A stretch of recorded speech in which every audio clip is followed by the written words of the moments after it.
Welcome to the Demon Zone. Oh, well, crap. She's a human. Heyo. Welcome back. Welcome to a new segment here on the channel. We're going to do some deck doctoring. So the doctor is in, and we are going to work on my friend Teresa's Kaalia of the Vast Commander deck. Kaalia, in case you can't quite see it on the screen, we'll bring it closer. How's that? No, not so much.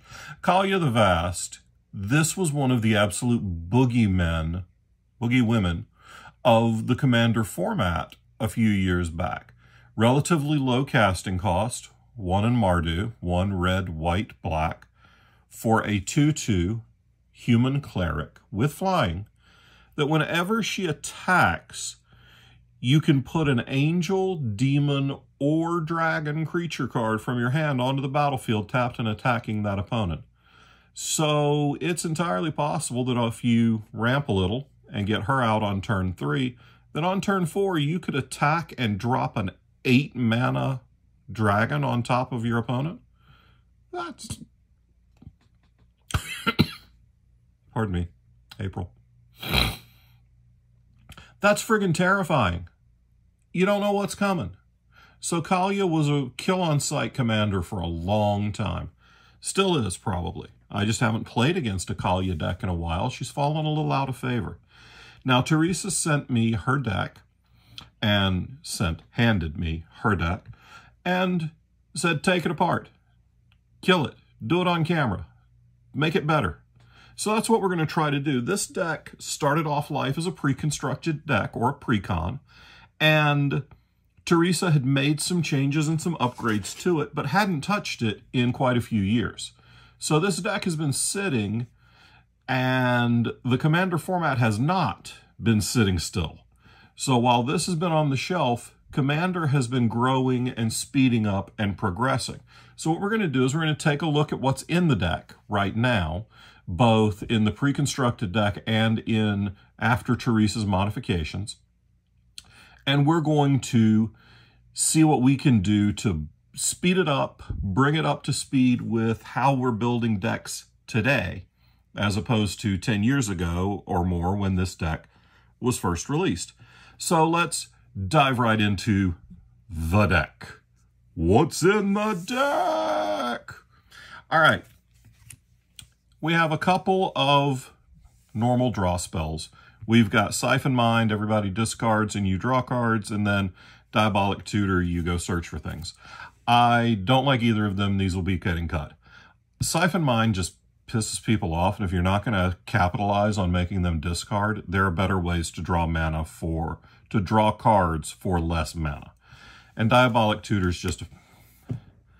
it's great art. It really is fantastic art. Just the card isn't very good. 4 mana to go get a card. That's not the rate we're looking for nowadays. Now, what about ramp? 2, 3, 4, 5, 6. This is not enough ramp for a deck with this many high casting cost creatures. Yes, I know. You want to be cheating creatures out with Thalia's ability. The problem is... Kaalia's ability. This will not be the last time that I screw those up. Y'all can keep account. Let me know down in the comments. This deck still needs to be able to cast its creatures, because while Kaalia is only a 4 mana commander, she's still a kill-on-sight commander, which means that it's not going to be uncommon for you to have to pay 8 or even 10 mana for you to cast Kaalia at some points of the game. That means you're going to need a lot of mana, and 6 pieces of artifact ramp just ain't going to get you there. Now, in Teresa's defense, this deck was created before the recent fascination Wizards has with treasures and all things that make them. So incorporating treasures into this deck will absolutely be a big part of what we're doing. Let's get to some removal, shall we? Okay. Day of Judgment's a really good sweeper. Wrecking Ball's a pretty mediocre creature destruction spell, but it does take out a problematic land. Okay, maybe. Comet Storm, all right, that's a pretty solid sweeper.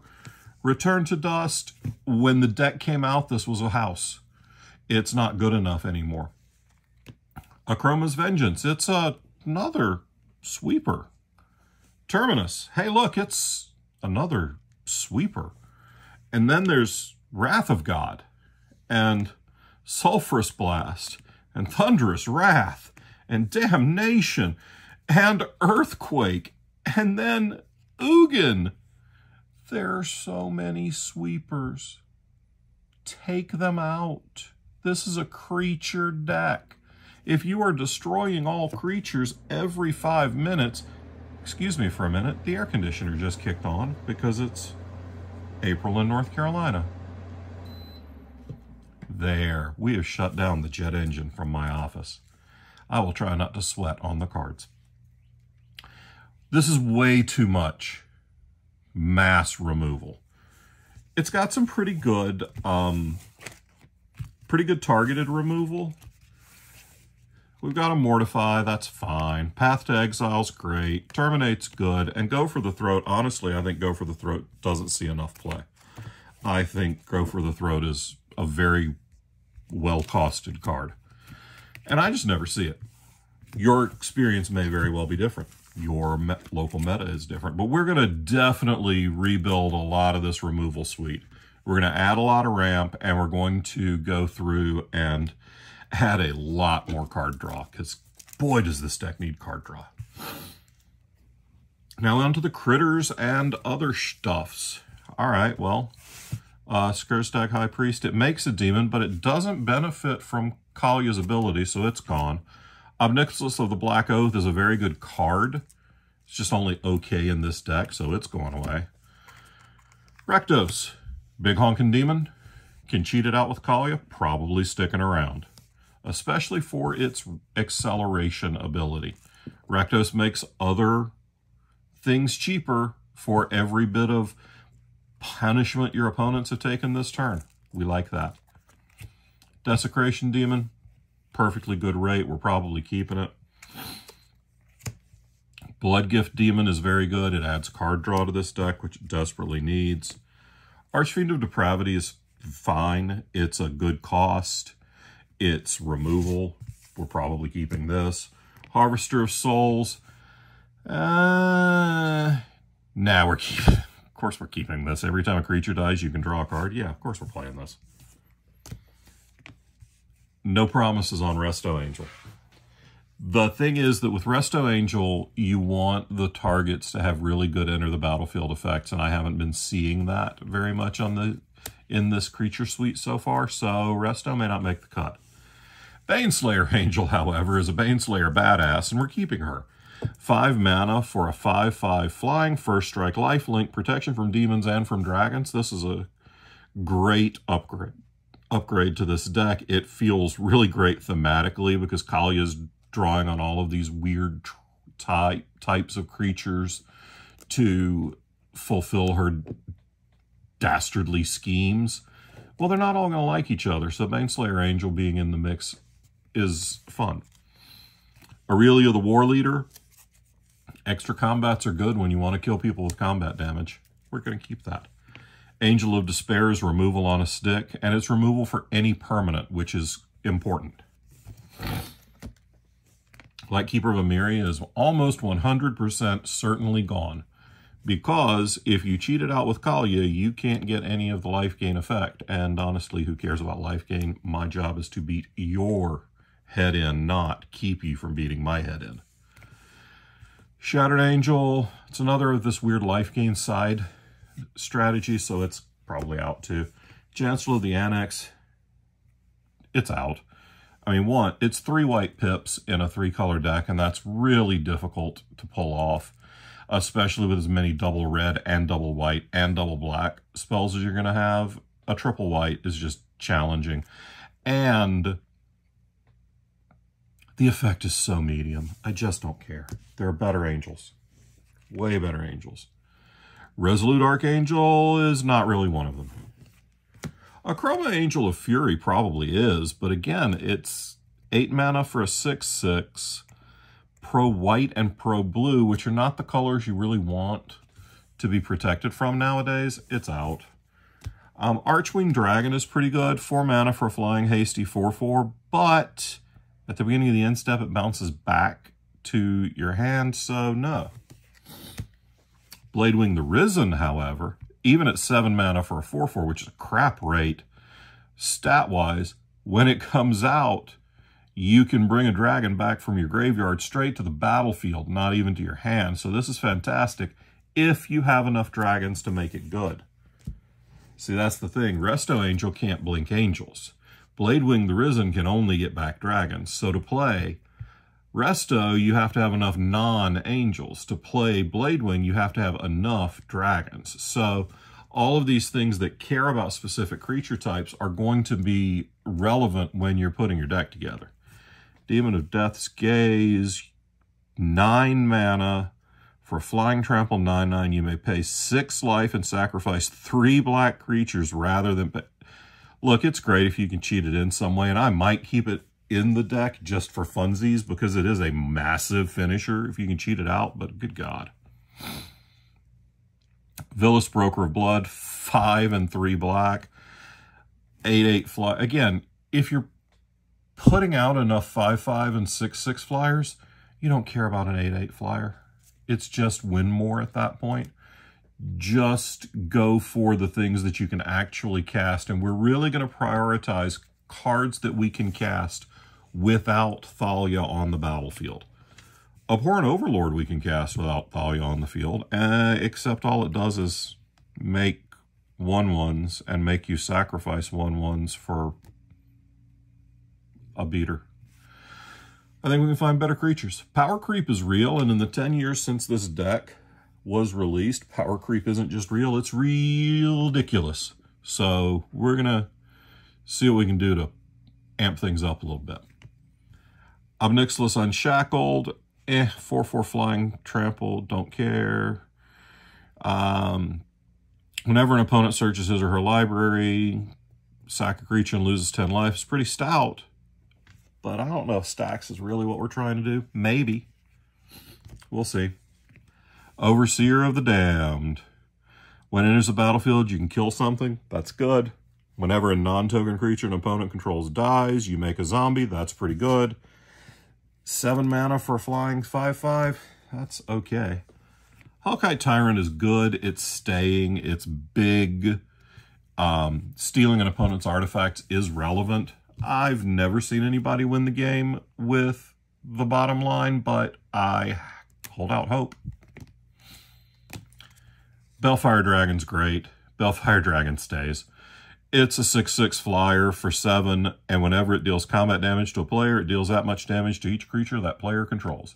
Doesn't have trample, so you're not guaranteed to cheat damage in, but it is still a 6/6 flyer, so it's going to be pretty good to... You're probably going to hit somebody. Utfara Hellkite is a dragon that makes more dragons. There is no question that this is staying.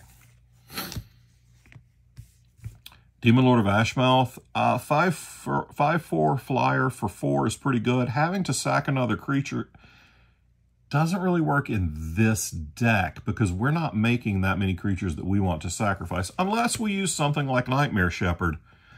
But I've never liked Nightmare Shepherd. I think the ability is very underwhelming. So we're probably cutting both of these.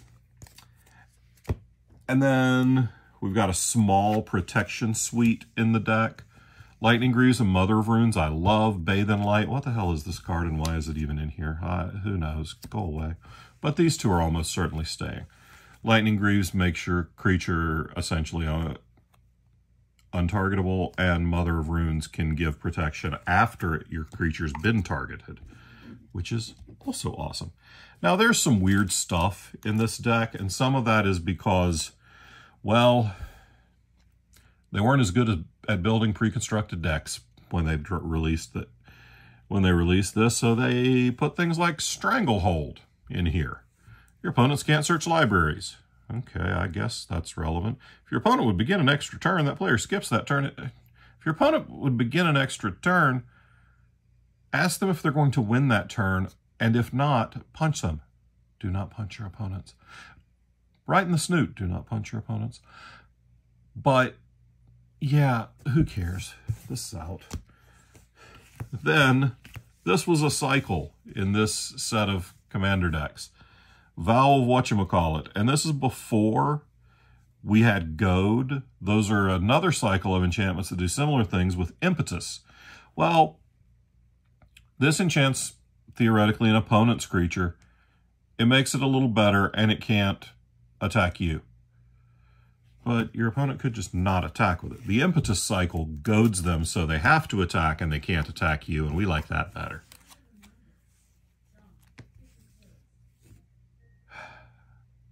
This card's bad, and it should feel bad.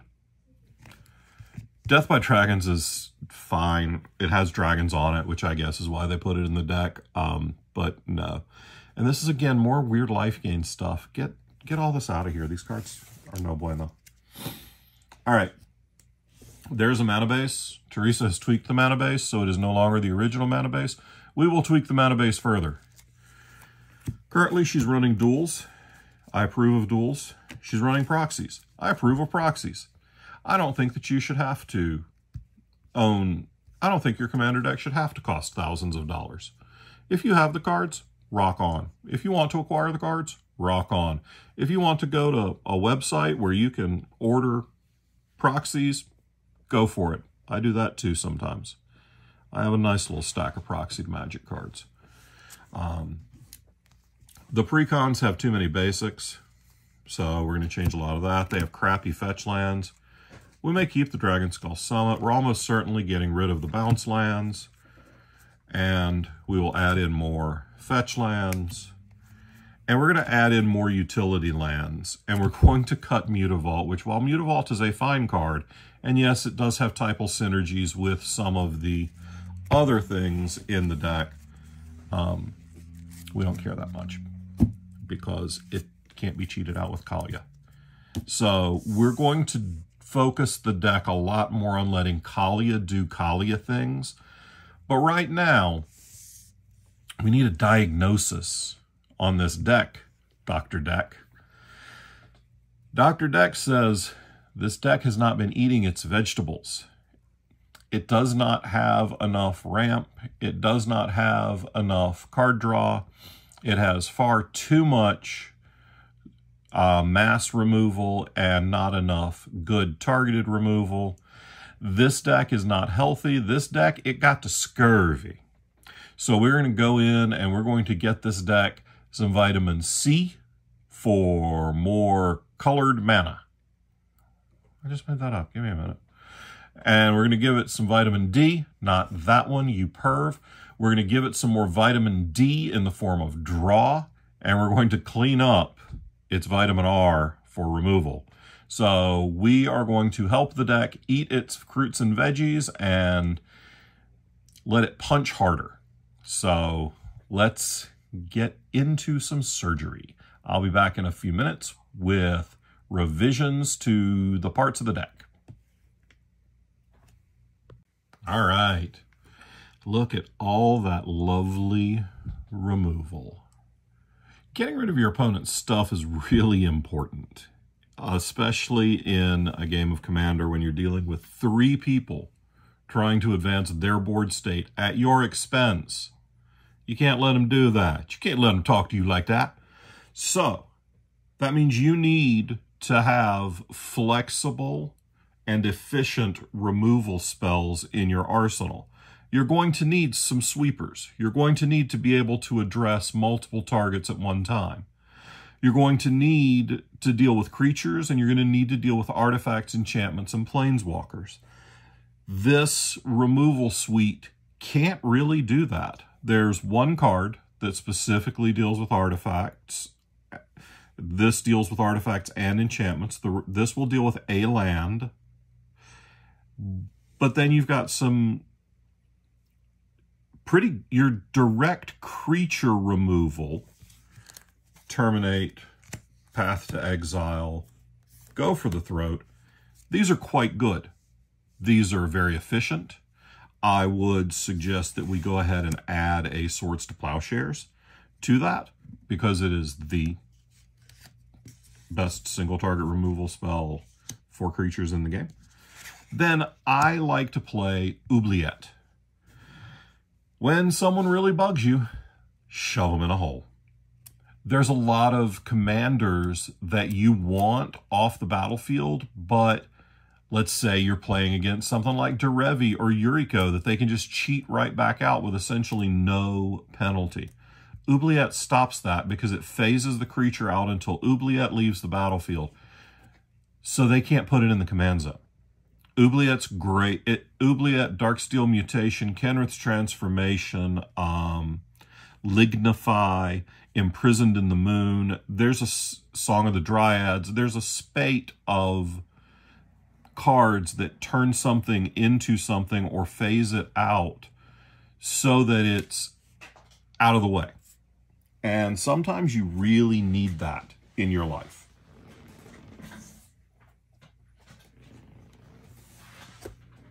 So I would recommend our single target removals get added here. I'm going to cut, these are damage-based removal spells. All of them deal damage to either each creature and each player, or whoever you want, or each target creature or player. The only one of these I'm keeping is Earthquake, and only because it's so on theme. This is a deck that cheats out dragons, angels, and demons. Most dragons, angels, and demons fly. So you can deal a lot of damage to all of the creatures that are on the ground without hurting your stuff. I'm here for that. So also, in a pinch, if you are ahead on life, you can kill your opponents with a sizable enough Earthquake. It's kind of magical Christmas land, but it has happened occasionally. We are a creature-based deck. We want very limited creature sweepers, because what we want out of life is to kill our opponent's creatures and not our own. But most of those effects are very expensive, not dollar-wise, but mana-wise, and that means we just don't have the mana for it. So we're not going to run 6 cards that exile all creatures. We might keep Day of Judgment because that one's pretty. We're definitely not keeping Akroma's Vengeance, because we're going to turn Akroma's Vengeance, which destroys all artifacts, creatures, and enchantments. We're going to turn that into an austere command, which lets us select 2. Destroy all artifacts, destroy all enchantments, destroy all small creatures, or destroy all big creatures. Now, since destroy all creatures with mana value 3 or less misses our commander and probably every angel, demon, or dragon we have on the field, we want this a lot more than we want Akroma's Vengeance. So if I'm keeping Earthquake and Austere Command, I'm cutting Day of Judgment. I might still be keeping Ugin, because he is a spirit dragon, so he's flavorful. Also, being able to lightning bolt something. And, I mean, hey, if you manage to ultimate Ugin, good on you. This gives us 5 pieces of targeted removal, which I don't think is enough. But I want things that will deal with... I want a Generous Gift because it'll deal with any permanent. I want a Chaos Warp because it'll deal with any permanent. And then I want Grasp of Fate because it will not only deal with any permanent, it will deal with 1 annoying permanent from each of my opponents. So this gives us a much tighter, much more efficient removal suite that can hit more different types of things and does not hamstring our deck. So this is going to be our removal. This is our veggies. This is how we're gonna get big and strong. Okay, let's take a look at the exhaustive, comprehensive ramp package in this. Oh wait, there are only 6 ramp spells in this deck. Now, I tend to want, personally, 10 to 12 pieces of card draw, 10 to 12 pieces of ramp. and those can fluctuate. If I have 12 pieces of card draw, I can go a little down on ramp. The inverse doesn't necessarily apply because extra draw spells can get you to your ramp cards. Your ramp cards can't necessarily get you to your draw spells. But yeah, we don't have enough ramp. These are not the greatest colors for ramp. White typically does what I and a lot of people call catch-up ramp. If another player has more land than you, you can put a land onto the battlefield. Red is typically now making treasures, but treasures weren't a thing when this deck was originally printed. So that's what we're going to lean into in this upgrade. And you'll see some choices that I'm making based on inventory because I am upgrading these decks and I'm doing it out of my stock. So we are not able to do every single card in Magic because I don't own a dozen copies of every card in Magic. So, and sometimes I can't afford to give them all away. So hey, be sure to like, subscribe, and ring the bell to get notified so we can get some more followers and I can do pricier upgrades on decks. How's that sound? We're keeping the signets. I don't love the signets. They're fine. They are exactly the same amount of ramp as talismans. I just think talismans are a little bit better right now. But the signets are fine. They're perfectly usable. I still run signets in some decks. We're obviously keeping Soul Ring. Those of you who have played Commander in the last 6 or so years are noticing that there's a specific card that goes in every Commander deck you build nowadays that didn't exist when this deck came out. And that's Arcane Signet. There were no Arcane Signets when the Kaalia Precon was released. So we're 100% adding an Arcane Signet and we're replacing this Darksteel Ingot with it. 3-mana rocks are not usually where we want to be, but I frequently do make an exception in 3 and 4 and 5 color decks for a Chromatic Lantern, because it's not just ramp, it's also pretty solid mana fixing. And Armillary Sphere, I don't need to explain why this card is bad, do I? Because it just takes too long. It's 2 mana to put it out there, then 2, and you sack it to go get 2 lands and put them into your hand. It's not even a Cultivate. It's 4 mana instead of 3, and nothing goes to the field, so these 2 are gone. Darksteel Ingot, Armillary Sphere, just gone. Gone. Now, I said I don't love 3-mana rocks, and I'm putting in a Worn Power Stone, not because I love it as a 3-mana rock, but because I don't have another Thran Dynamo, and that's what I would put in here. I would add a Thran Dynamo or an Urza's Incubator if I owned an extra one. But I had a spare Worn Power Stone, and it'll fit the bill. Solemn does double duty as a ramp spell and half of a draw spell, because it gives you a body, it gets you a land, and then when it croaks, because your opponents are going to be attacking you back, by the way, when your Solemn croaks, you get to draw a card. I think Professional Facebreaker is going to end up being one of the most efficient cards in this deck because all of your creatures are evasive, even Facebreaker. And whenever any of them hit an opponent, you make a treasure. So the way this works, if you hit one opponent with 3 creatures, 1 treasure. If you hit 3 opponents with 1 creature each, 3 treasures. So it also encourages you to spread the love. Not that you're not going to be throwing plenty of pain around the table. Big Score. It's just a solid draw and ramp spell. Big Score is just a solid card. It's a little expensive at 4 mana and discarding a card, but it's worth it for the boost.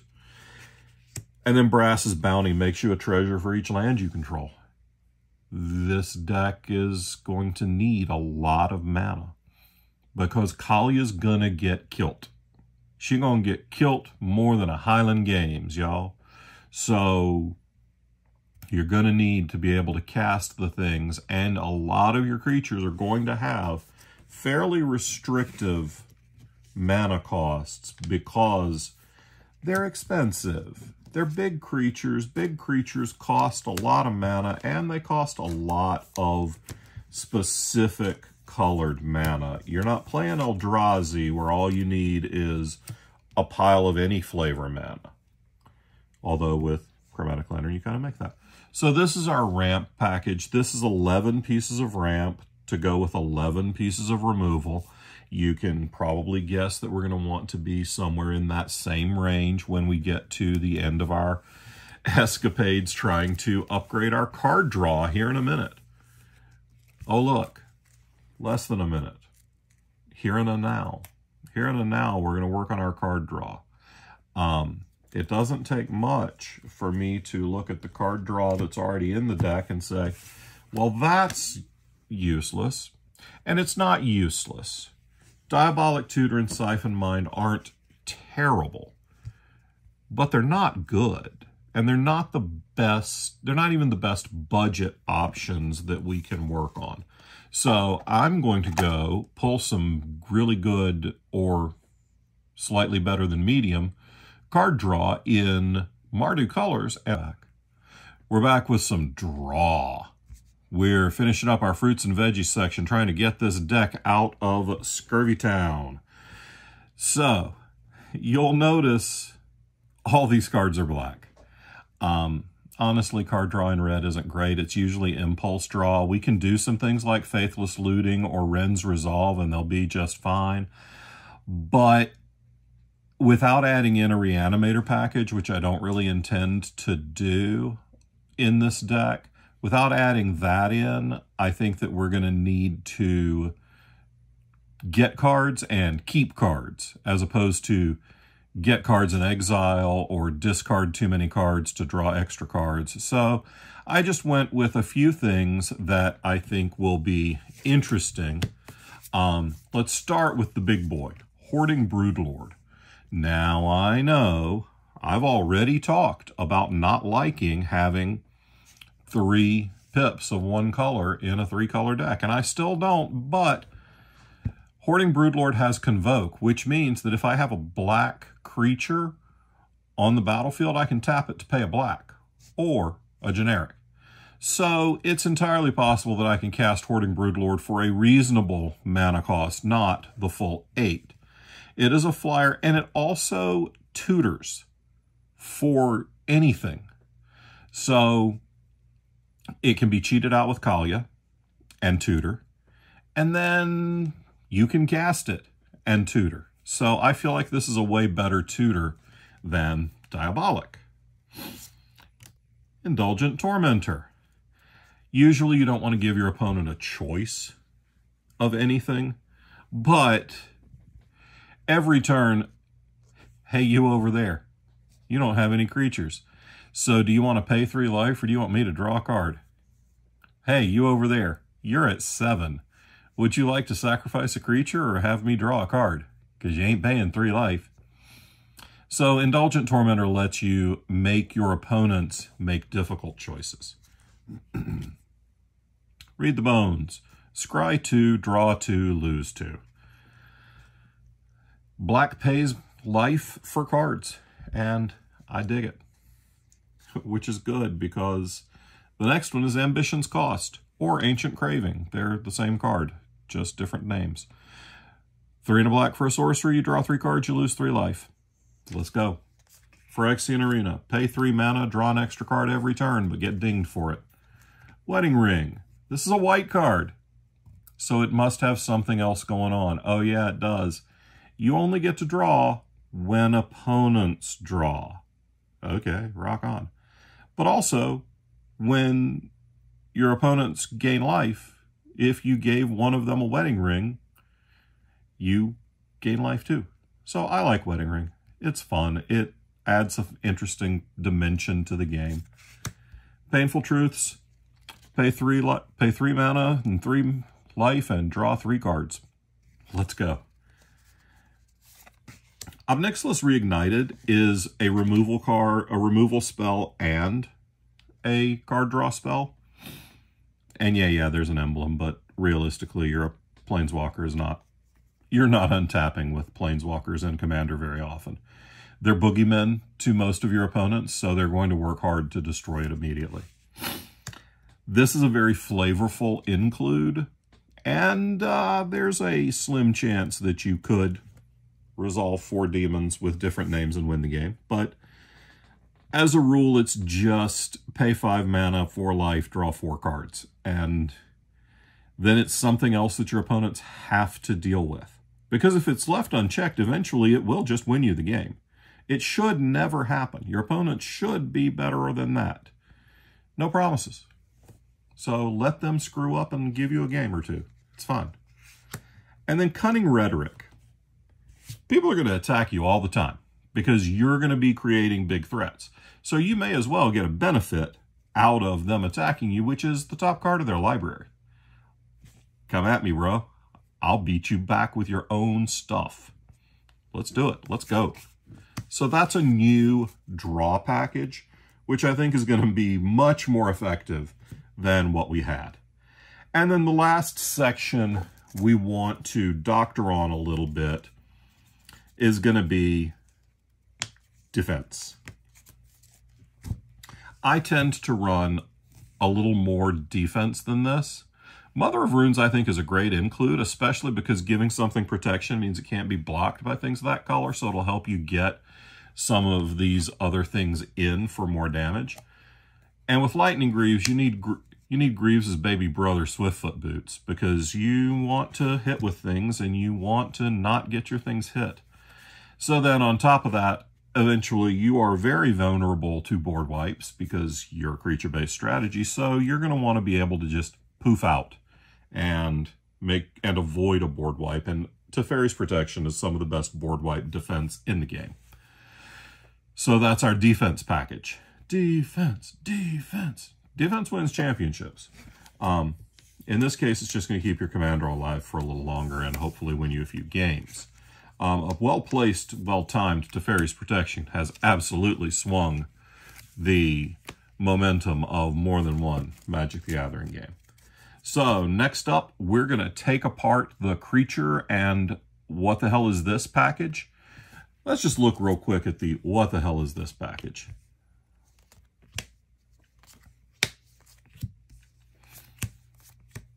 All of these are in my what the hell package. And they're all out. Mostly I'm just going to pull these straight out of sleeves and put all of these card draw spells that I added into these same sleeves. That's how I sort cards when I'm working on decks. I know that if I have all the sleeves, I have all of the right cards, so then I have to count less. And again, Teresa's going to get to keep these cards. So if you would like to participate in a Deck Doctor segment, you can reach out to me, john@falstaffbooks.com. Please don't just leave a comment, but please do like, comment, and subscribe. But I don't actually read the comments on the videos. My marketing director does. So, sorry. I know, peeking too much behind the curtain. But y'all, I gotta do this stuff. Only so many hours in the day, and I have a lot of Fallout 4 to still play. So, I'm not going to be the one checking the comments. So if you send me an email, we can discuss how you can get a deck to me, and I will do my best to doctor it up to the best of my abilities. So now, let's look at some critters. Demon Lord of Ashmouth. I don't mind that guy. Nightmare Shepherd I've already discussed that I don't like. Udvara Hellkite is a definite keep. Balefire Dragon is a definite keep. Hellkite Tyrant is a keep. Overseer of the Damned is a keep. Obnob unshackled. We'll put him over here in the maybes. The Corn Overlord is out. Villas, we're going to keep him in the maybes for now.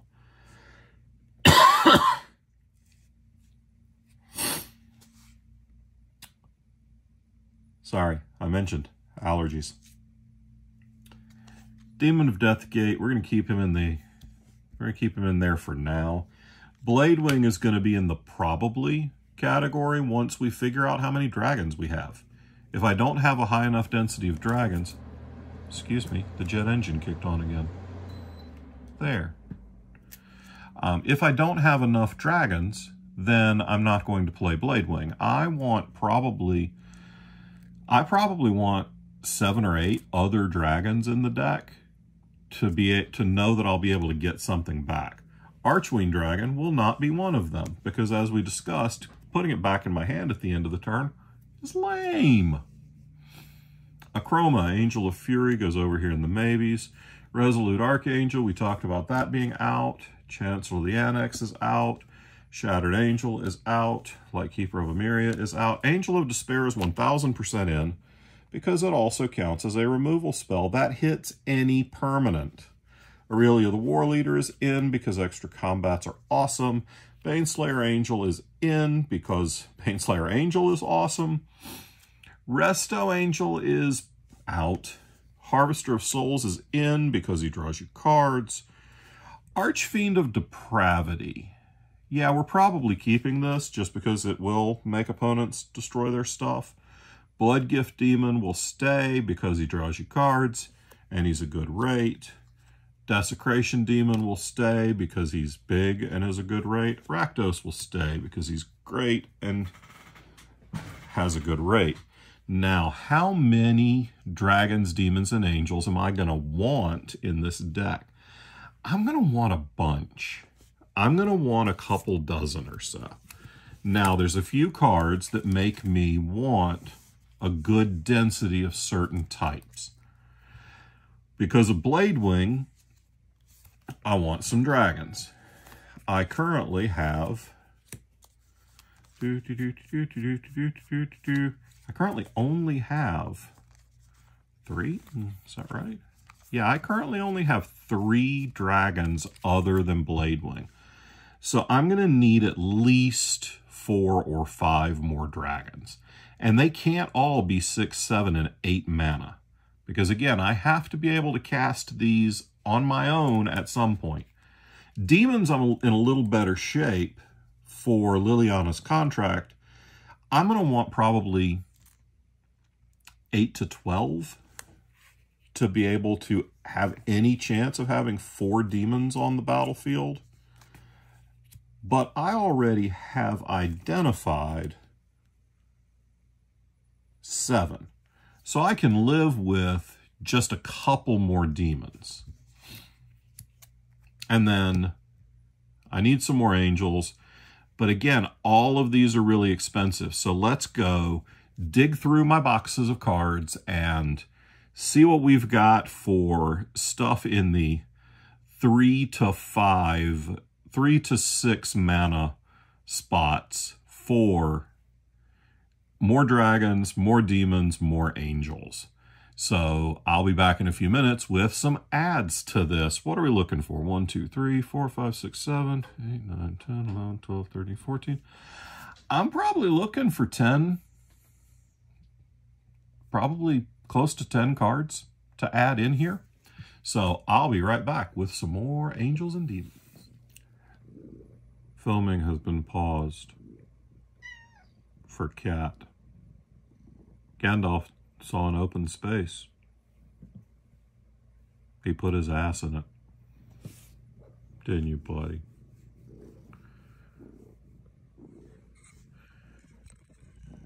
You gonna say hello to the nice people, Gandalf? No?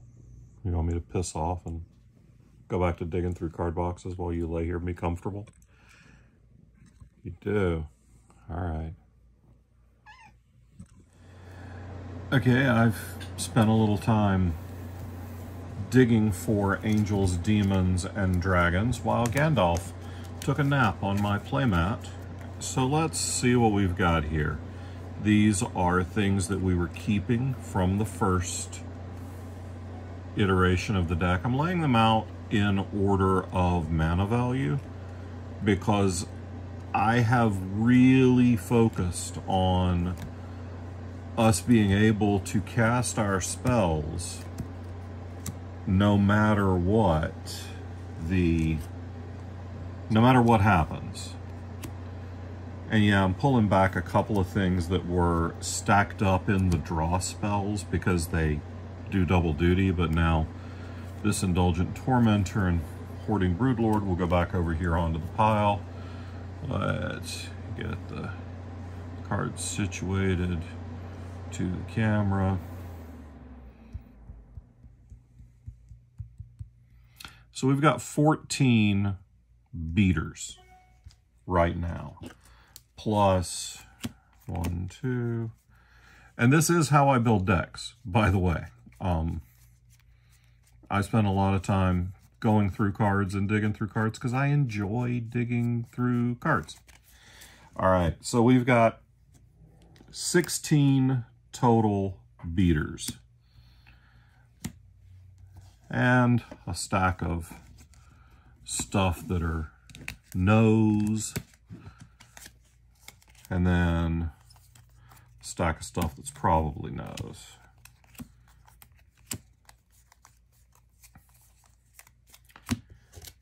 8, 9, 10, 11, 12. So I've got about 10 or 12 spots for more ass-kicking dragon, demon, angel goodness. And we're going to fill those spots with a bunch of fun stuff. Let's add some 5-drops in Wrathful Red Dragon, which has dragons that when your dragons get hit, they deal that much damage to other non-dragon targets, like your opponent's face, who dared to block your dragon. Boom. Thundermaw Hellkite can be great at clearing a path because you cheat this into play with Kaalia, and it will come into play before your opponents can declare blockers. So even if they have flying blockers, they're not blocking now. Thunder Dragon enters the battlefield, pings all the ground pounders. We like that because it'll save us from the crackback. It's a little spendy at 7 mana, and our 7 spot is pretty full. Terror of the Peaks is just incredible. The card is fantastic overall. So it's going in. I really want to buff up our 4 and our 6 spots. This is going to be an all-star in this deck because it's a replacement for Kaalia. So we're going to add a sneak attack because eventually it's going to get to where you can't cast Kaalia. Now this doesn't go in the beater section. We'll just put it over here in the good stuff.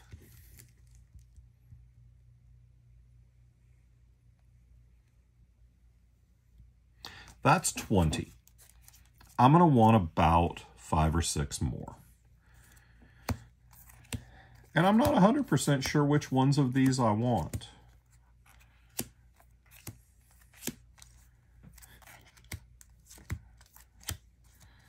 I know we're going to want Tombstalker because of the delve. The delve mechanic allows us to maybe even cast this for 2. And it's a flying 5/5 that Kaalia can pop out. So this may end up being our very cheapest dragon, demon thing. Blood Crusher of Khorne is one of the Warhammer cards. It gives all my other stuff trample, and it's a 4-mana demon. So I'm probably not cheating this out with Kaalia. I'm probably playing this, then using Kaalia's trigger on a different creature. Bloodthirster is another awesome Warhammer card. When it hits somebody, you get more combats. You can't hit the same person with this card twice, but that's not saying you can't hit them with a different card twice. Shivan Devastator is really good because it's an X-Dragon. It scales to wherever it is in the game. If you need to bring this down on turn 3 as a blocker, then okay, you have a 2/2 flyer, and I don't know why you would want to do that, but you can. You're allowed. It's a legal game action. Let's see. Yeah, oops. Well, that's not even supposed to be out here. Rakshasa Debaser is a great demon because whenever it attacks, you steal something out of your opponent's yard. So, kind of like going to hell and back, except you're bringing something back from hell, which is the premise of one of my whole book series. So, you should check that out. I think, where are we? We've got 1, 2... We have big drops way over here on the side. Sorry, I don't have the...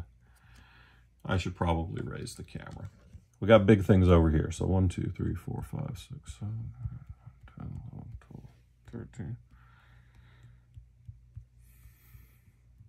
That's 25 big butt-kicking creatures. And I'm going to add one last, maybe 2 last ones, but definitely Scourge of the Throne. Scourge of the Throne is gross because, again, it makes more combats, but it also adds Dethrone into the game. And Dethrone, for those of you who didn't play Conspiracy, and sorry about that, Conspiracy was awesome. You missed out, kids. Dethrone says whenever you attack the creature with the highest life total, you put a +1/+1 counter on the creature. We like Dethrone. It's fun. We also like attacking people, because that's what this deck does. So this gives us 26 just ass kickers. And that's a good density, but it also has lowered the curve a little bit and cut out some of the absolutely insane mana costs that we were working with in this deck. And yes, there will be a link to the deck list in the description of the video. So now we've got our entree. We've got our ass kickery. We've got our main strategy and a sneak attack to support it and a commander that is built for this. This is good. Now we've got our yummy fruits, our card draw. We've got our fiber. We've got our defense. We've got our veggies. Actually, ramp should probably be our starch, looking at how fat I am and how many potatoes I eat. So yeah, we've got our starches. Got our really good taters, potatoes. And then we've got our veggies. We've got some removal. Some of this is very thematic, like Eugene and, a lot of people call Ugin Eugene. So like Ugin and Earthquake. Some of them are just generically strong, like Swords to Plowshares and Oubliette. So we've got a good set of fruits and veggies and starches. We've got our entree. Now we've got to set the table. That's going to be our mana base. The mana base in every pre-constructed deck of Magic the Gathering is a hot mess because they can't reprint dual lands in a pre-con, and they can't really reprint the high dollar fetch lands in a pre-con without cratering the value of fetches and offending all of their distribution partners and people like me who make content and collect and trade cards. Oh, I missed some cards. I want all of these things. Well, where are we going to find the space to put them, Jono? Well, we've got this Resto Angel that we're not playing, so we'll go swap a straight 4-drop for 4-drop. Angelic Field Marshal is going to give all our creatures +2/+2 and Vigilance as long as our commander's on the board. That includes Kaalia, which makes her a 4/4, which puts her out of Lightning Bolt range, out of a Braid range, which is not insignificant. But then I'm out of extra cuts, so it's probably a good thing that I think there's too much mana in the deck already. So anyway, let's go straight into the mana base. Fetch land, yay. Dual lands, yay. Proxies, yay. Mutavault, out. Manland, out. Tapped life gain land, out. We'll play some basics. I like basic land. Maybe 3 of each seems good. Cycling land, out. Mountain, in. Extra swamp, out. Extra swamp. Oh, extra plains we need. Command Tower makes every color in your commander's color identity. Best land in the format. There's our last plains. Vivid Meadow. The Vivid lands were great in 2013, 2014 when we'd had fewer options for lands that could make good color. Now they're poop. Storage lands, poop. Cycle land, gone. Extra plains, gone, gone, gone, gone. Paducah Bog, we're keeping that. This is what I call a utility land. This is what I refer to as a utility land with a color. It's great. It does something when it comes in, it has an effect, and it makes mana in black. We like that. I'm of 2 minds about the bounce lands, but in this case, this is a big mana deck, so we're probably keeping it. Probably keeping this Dragon Skull Summit, too. We might keep an Evolving Wilds as a fetch. We're definitely going to run a couple more mountains, and then we're pitching a lot of this stuff. I don't run that many basics. This leaves me with 9. And that's about a quarter of my mana base. I usually run between 35 and 38 lands, unless it's a landfall deck, and this is not. But when it's a landfall deck, I won't run fewer than 40. But I'm probably looking at 36 for this deck, so 3, 4, 5, 6, 7, 8, 9, 10, 11, 12, 13, 14, 15, 16, 17, 18, 19, 20. So 20. That means I've got 16 spaces.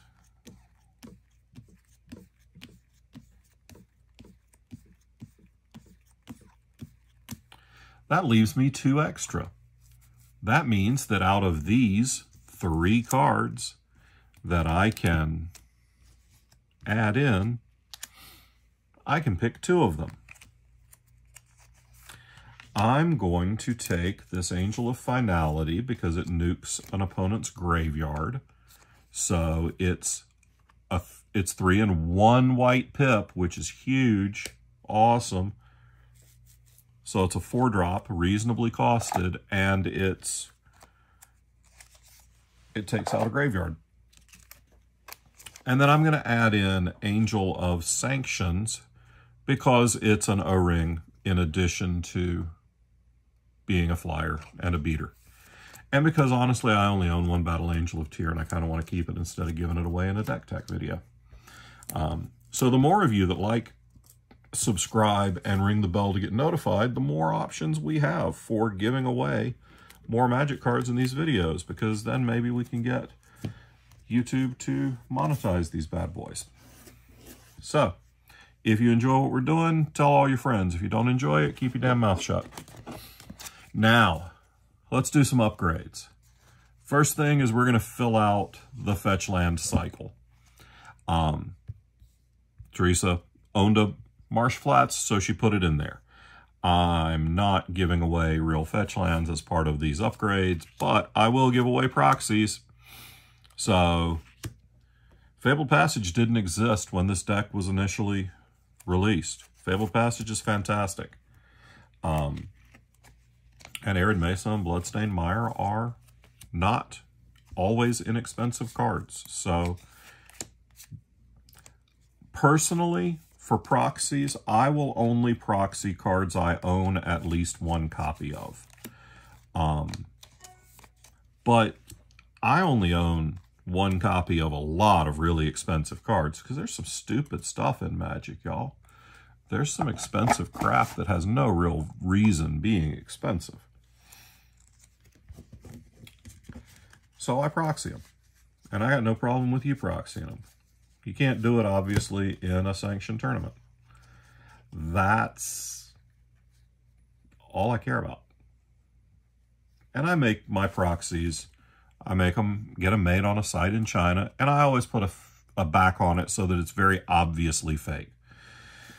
These were more obviously fake until this art was, or something very similar to this art was used in a set, but they never made dual lands with the Kaldheim showcase frame. It's obviously a fake. And then there's a kitty cat on the back.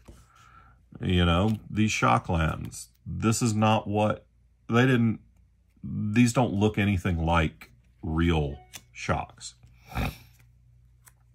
So I'm not ever selling them as real. I'm not ever doing that. But I personally don't enjoy playing with a mana base where every other land comes in tapped. It just makes the game go long unnecessarily. So we'll add in some shocks into this. So we've got our fetches, we've got our duels, we've got our shocks, we've got our basics, we've got bounce lands. A few other things. Triomes did not exist when this deck was released. I'm not sure that Path of Ancestry existed. And Reflecting Pool was very expensive. This Reflecting Pool is very fake. But Reflecting Pool is now a very reasonably priced card. I just happened to have some proxies laying around, so I'll give away a proxy. So these are all auto includes in a lot of decks. I love Reflecting Pool in a 3+ color deck. I don't play very much Exotic Orchard anymore. A lot of people still do, and that's fine.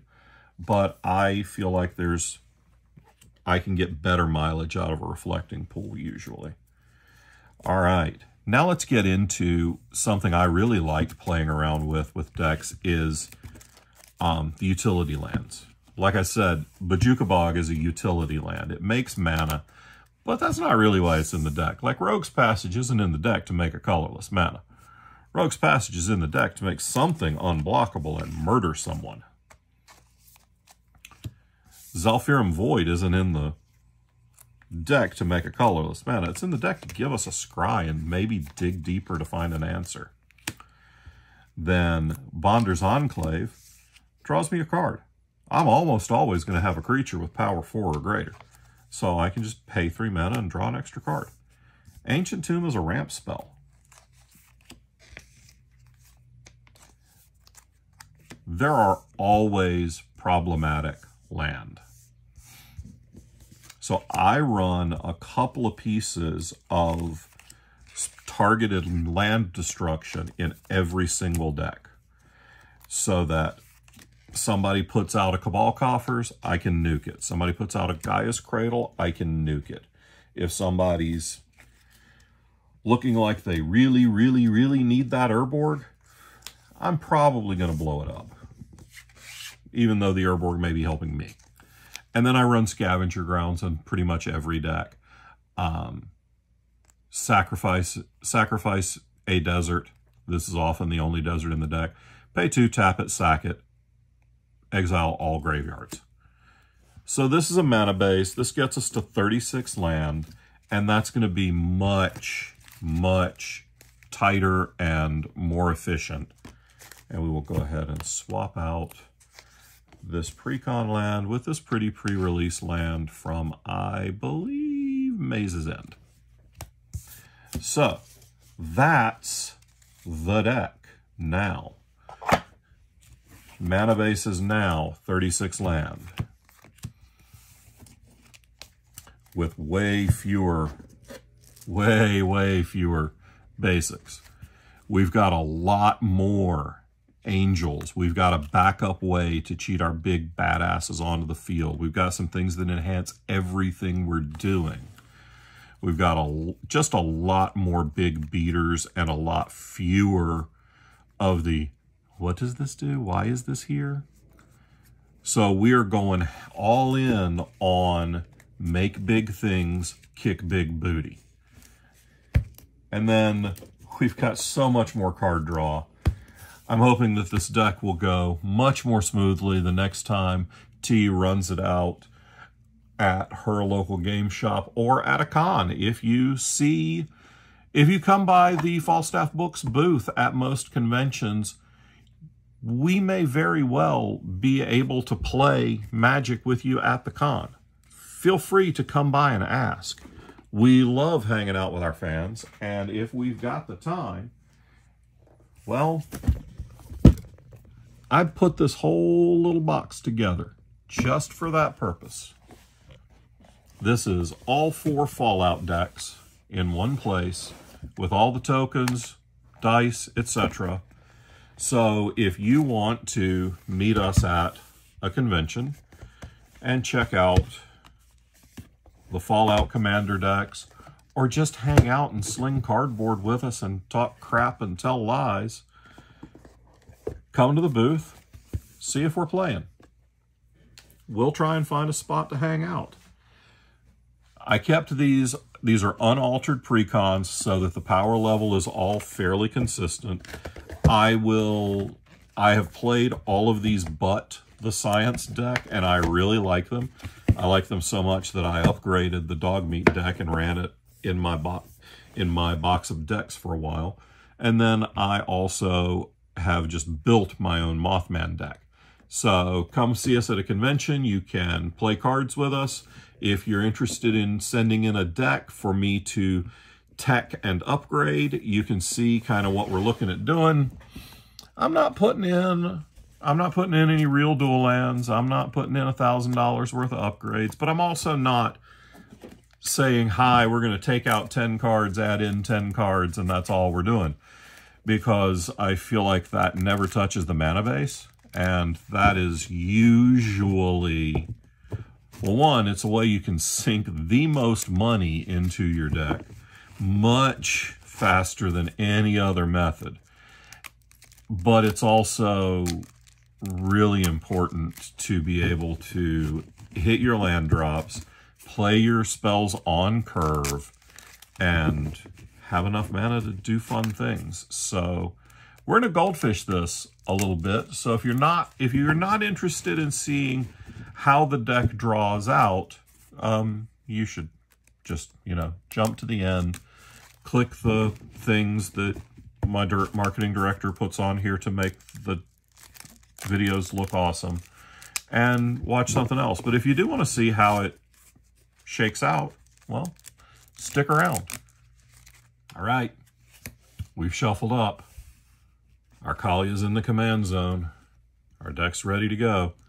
Now, when I goldfish a deck, I deal out my 7.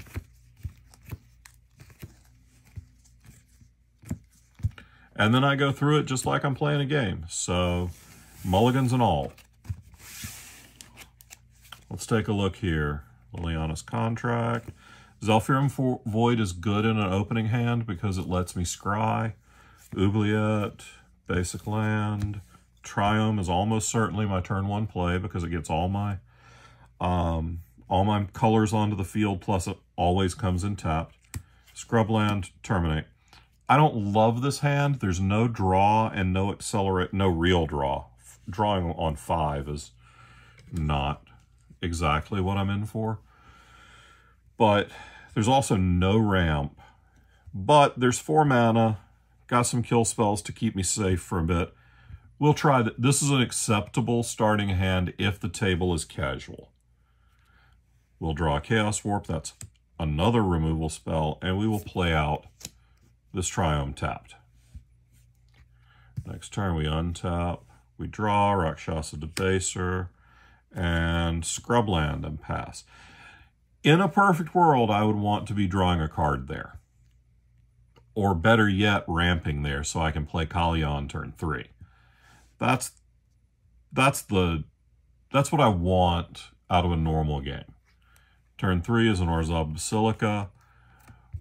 Let's go ahead and play the Zhalfirim Void to scry. That's a plateau, and I'm going to ship that to the bottom because I have a pile of land and nothing to do with it. Next turn, Ambition's cost to hand. Yeah. Play a mountain, play Kaalia. It's very important in this deck to get Kaalia out onto the field, and I do have something in hand that I can cheat out with Kaalia, and I have some defense. So we're going to assume that Kaalia lives and draw.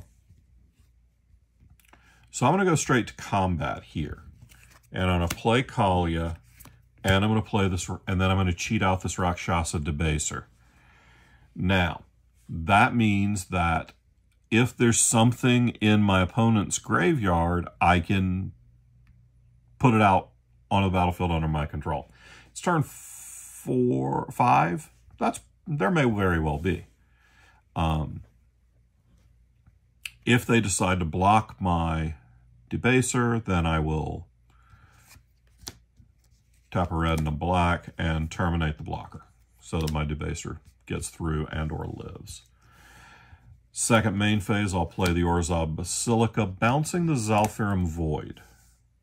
Why did I do that? Because I want the scry trigger again.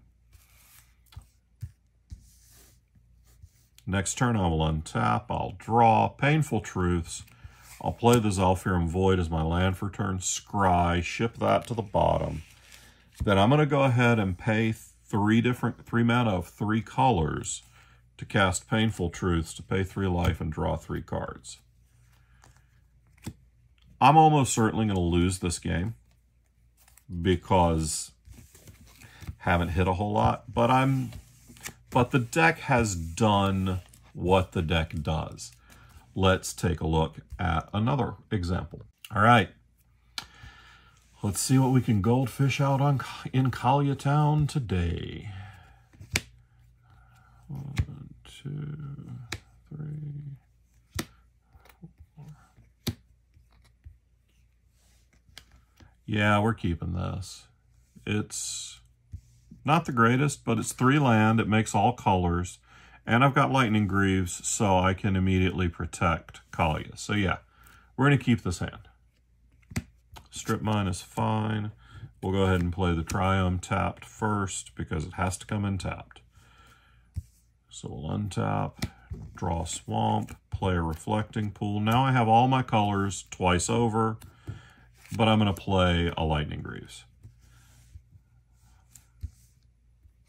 Untap, draw, Professional Facebreaker. I'll go ahead, play the Swamp, cast the Facebreaker, put Boots on the Facebreaker, and punch. It's almost certainly going to get through on turn 3 because he has Menace. So that means he has to be blocked by 2 or more creatures. So that'll make me a treasure.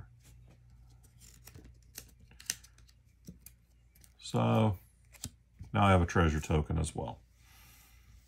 Untap. Draw big score. I'm going to play Strip Mine. Cast Kaalia. I will then move the Lightning Greaves onto Kaalia because it equips for 0. Attack with Kaalia, and let's see, are we putting in... I think we're putting in the Indulgent Tormentor because we can immediately begin hurting my opponents. So we'll put Indulgent Tormentor in. And now we are off to the races, and we're very happy with our position with this hand, so we're good. I'm pretty pleased with the way this deck is shaking out. Yes, I've only goldfished it a couple of times, but I've also built a whole lot of Magic decks at this point. So I'm fairly pleased with the way this is looking. We're gonna call this scurvied up deck cured. All right. Thank you all for watching, and I will be back later on with more of whatever silliness y'all want to see. If you enjoy this kind of content, please let us know in the comments. If you don't enjoy this kind of content, please recommend this series to someone who will. Bye.